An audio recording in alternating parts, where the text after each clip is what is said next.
Hey guys, Linc and Wright here and welcome. Two really quick things. Number one, I'm sick as a dead dog and I've got a brand new black t-shirt for you. The t-shirt comes at perfect timing because I've done a tutorial on hand brushing black acrylic paints, and I showed you three versions that I have so that they might work for you in your projects, and I put them on my Ork flyer. Okay. Let's go. Here are two very popular forms of acrylic black paint, and I usually use Ammo by MIG, but I wanted to show my audience that I'm also very familiar with these paints. I'd like to show you today the difference in handling properties and the finish when dried that the model color and game color range produces, and as compared to how I showed you in the Ghost Kill videos for the Ammo by MIG. I'll be using a wet palette today. It's very useful for where I live. It's quite warm and dry here in the Gold Coast in Australia.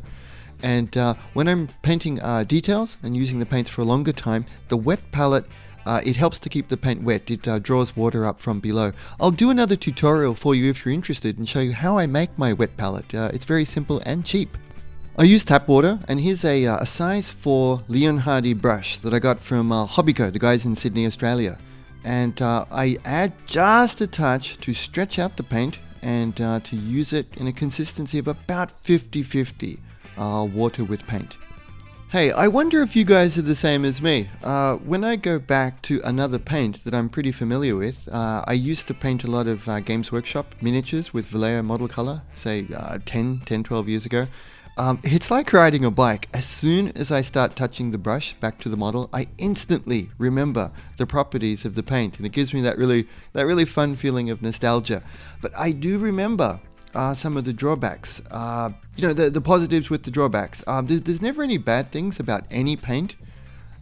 They just usually have a sweet range, a range where they excel, and then there's the other ranges that we can kind of force them into. I feel that for model color here, that it's a perfect paint for figure painting. Of course, that's where it's famous for. It's very, it has a density of pigment and opacity that other paints just don't have. However, when painting it over larger surfaces, like this detail isn't particularly big, say as compared to those big yellow panels there, but still, it doesn't, forgive my command of English here, I feel that it doesn't stretch out as much, doesn't spread out as much on the model as I'd like it to on wider surfaces. And I'll show you another paint a little bit later on that does a much better job of that. But for the opacity and coverage of particular details, this is an excellent paint to go.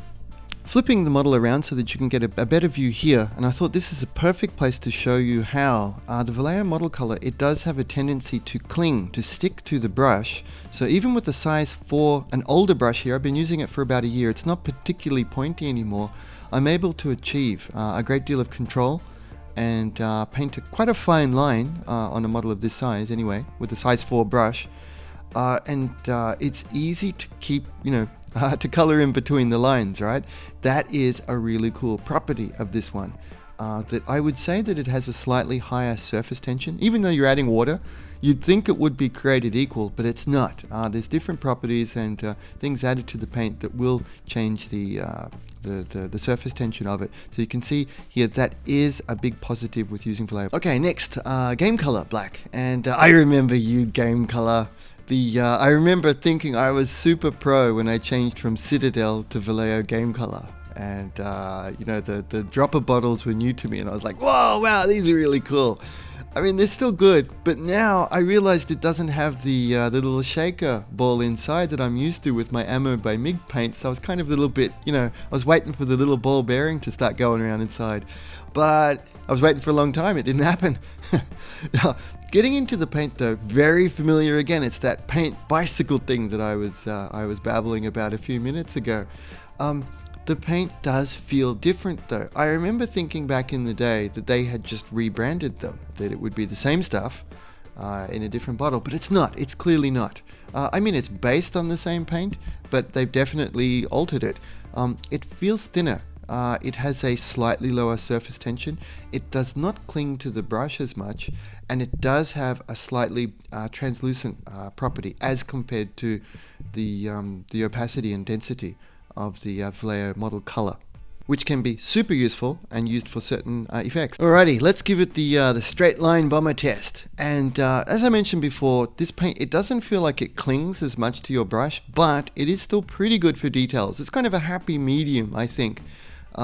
It's definitely slightly more, say, transparent, and it feels thinner, even with a similar amount of water added. But look at that, it holds a nice straight line very well. I mean, I tend to make these look a little bit easier than it is, sorry. But you can see there that once you've got your brush and control down, you can paint a pretty decent line with these, and it will go where you want it to go. So that's another really good part about it. It is slightly better for painting bigger details like this too. So for that part, I give it a thumbs up. But wait, there's more. I don't think it goes on as well over a larger surface. When I was painting the Ghost Keel, the Ammo by MIG Black Acrylic Paint, it does hand brush, I think, easier for scale models, and is a little bit thinner, but again, airbrush paint. Okay, what do we get when they dry? The all-important finish. So Vallejo model color, black. As you can see, the coverage was fantastic. There's no yellow poking through whatsoever, but it's very matte, extremely matte. So I was quite surprised at the difference. Now flipping it over, this is what we got with Vallejo, the game color, and check out how shiny that is. I was quite surprised. It does remind me a little bit of the ye old Chaos Black from back in the day, the old Citadel one, but quite shiny. So again, good for the game range, and good for laying metallics over, I guess. Now, I want to get on and paint this, so I'm going to test a third paint, Mission Model Paints. I've used these in different places in my processes for the past, say, year or so, and I'm quite excited to use it to tidy up the overspray. Now, same deal here. I've mixed this on the wet palette, 50-50 with water. And I'm using a nasty brush because, you know, I really wanted to load it up. I've got a bit of experience with these Mission Model paints. I know they hand brush for large surfaces really well. So I wanted to give it a good test and see if they had enough opacity to cover up some of this overspray. And look, I've got to admit, I loved using them on this. Out of all three paints in this test, for this particular job to coat, to re-blacken the larger surface areas, this one was my favorite by far, the Mission Model Paints. And it has a ever so slight amount of sheen once dry, but you can see there, you can slop it on. You don't need to be as careful with how the pigments settle that you do with, say, the Vallejo paints. This one self-levels and settles really, really nicely. It's quite a joy. However, there's always a caveat to that, right? The thing you got to watch out is it does not stick to the brush as much as Vallejo does. It's designed to not stick to things like an airbrush. So they've got that right. So what that means is it's a very free-flowing paint, but you can't paint details as well. Someone will come out and show me that I'm wrong because they'll be really good at painting details, and that's cool. But what I'm saying is, as compared to the specialist paints that are designed to be used for detail painting, this won't perform as well in that regard, but for large-scale painting like this, it was the best one. Really big thanks and shout out to my mate Andy Butcher, who hooked me up with this Series 7 brush from Winsor & Newton, size 3. Look at that! That's Series 7. That's Insta Pro right there. Look at that, Linc. My supporters pointed it out that I was still using all of my Japan-based brushes, and some of them were in different sizes that didn't translate across to what everybody else was using. So Andy fixed that. He didn't complain at me. He sent me 2 brushes, a size 1 and a size 3. Thank you very much, Andy. I am super impressed, eh? I've used quite a few nice sables from Japan, but the suppleness and the spring back to point, it really is second to none. It does come at a cost though. They're the most expensive brushes that I've ever used, but wow, they're very nice. Here again, so I'm going for kind of a combination here. I'm using the Mission Model Paints in a slightly more focused way to paint the base for the muffler here. sound suppressor on the back of the Ork flyer. I found that you could see I swap out brushes here. The Winsor & Newton was too good for me for this application. I thought a size 3 would be for broader use, but no. It's so pointy and focused that for base painting like this, it was, overkill's not the right way to say it. It just was not the right tool for the job. It was too good. So I went back to my slightly older Leon Hardy brush here that's a size 4, and the quality is high. You can never say, people wouldn't believe me if I said, it's as good as Series 7. They're not. But for a fraction of the price, and I think for this particular job, they actually perform it better. So, using the appropriate tool at the right price for the right job is very important. So I switched back to this. I wanted a slightly broader tip. In that way, it's better. The Leon Hardy is actually better for me in that it has a broader tip surface for laying down base paints like this. I did need to exercise. Back to the properties of the actual paint.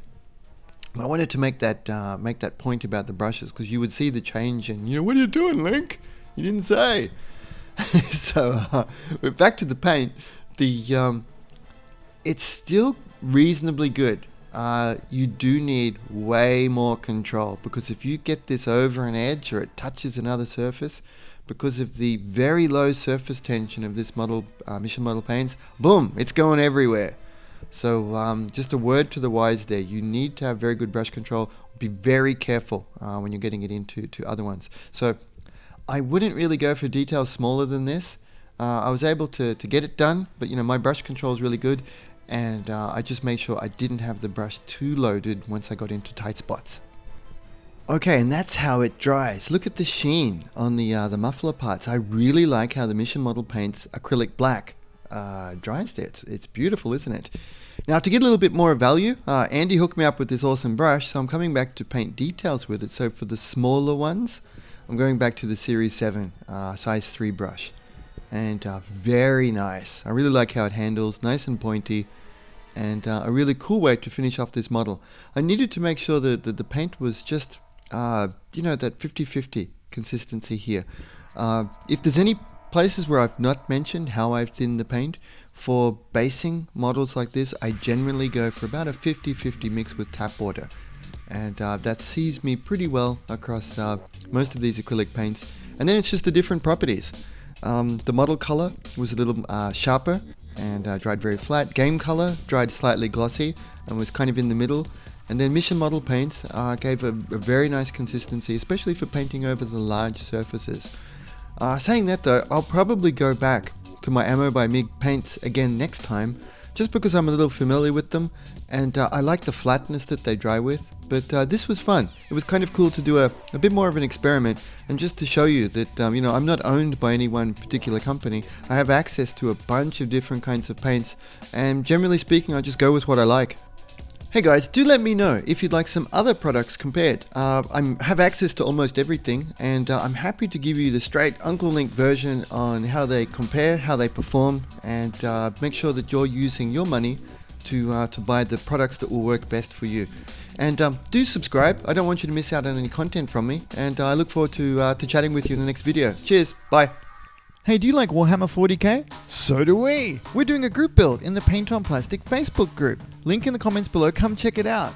I fill my toolbox locally. I support local, and I get my kits, tools and paints from Hobbyco in Sydney. And they do free shipping with orders over $50. It's a really good deal. Extra big special thanks to my Paint on Plastic co-producers, Ivan, MB, Grant, Con, Jack, Alex, Simon, Robert, MC, Kelso, and Kevin. Sincerely appreciate you guys. Now with more added Nilos. And thank you very much to the Paint on Plastic community for your support. The visionary artists supporting this artist, the builders supporting builders that buy me a coffee or better, a beer every month. I really appreciate you guys. Thank you very much.